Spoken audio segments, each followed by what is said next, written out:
Drax of the North, can someone be on a clean keto diet for 2 years or more and still have insulin resistance?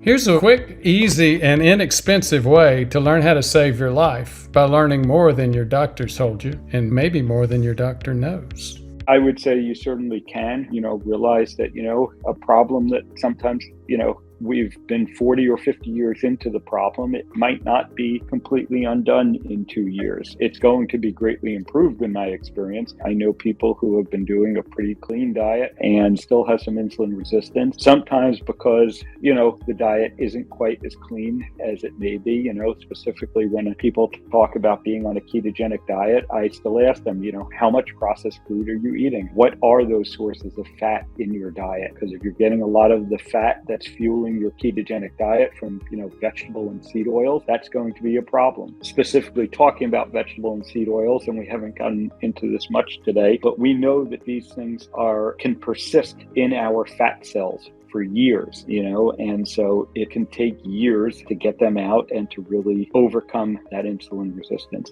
And we also have to realize that, people with advanced type 2 diabetes, can get into, there are some different terms. We use the type 1.5 or the LADA, where you actually get a degree of type 1 diabetes where you simply cannot make enough insulin any longer. And, that can be a very difficult problem to overcome. That can be very persistent.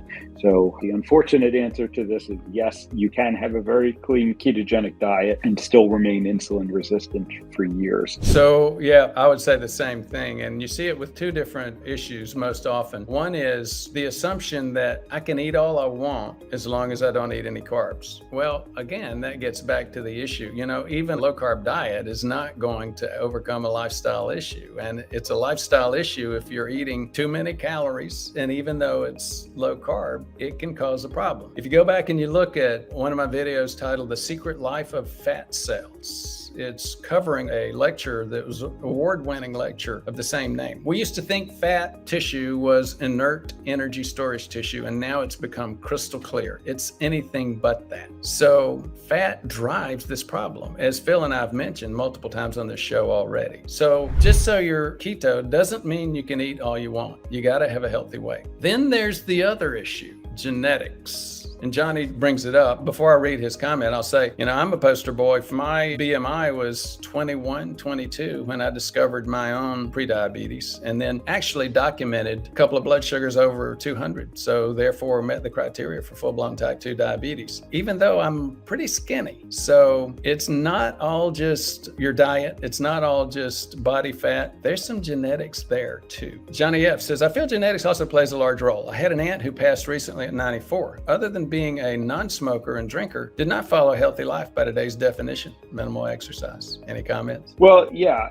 so I would go back here and say, so if your aunt was 94 and she just passed away, she was born in the 1910s, 1920s, let's say. And so realize that for probably the first 50 years of her life, she did not eat any processed food or very minimal amounts because it just wasn't present to a large degree in our food environment. And it's just interesting, when you make the comment about a healthy life by today's definition, it's a pretty, variable thing. Non-smoker, non-drinker, first of all, is a great start. I think those are two habits that are going to support good health. Not eating processed food for the first half of your life, again, is going to have a big impact. And so I'm not discounting the role of genetics, but in general, I think that genetics play a smaller role in this than we perceive. We tend to blame genetics these days because these problems are so ubiquitous around us. So it's easy to say, okay, my dad had heart disease, my brother has heart disease, I have heart disease, it must be genetics. But the reality is that, your dad and your brother and you all have the same habits.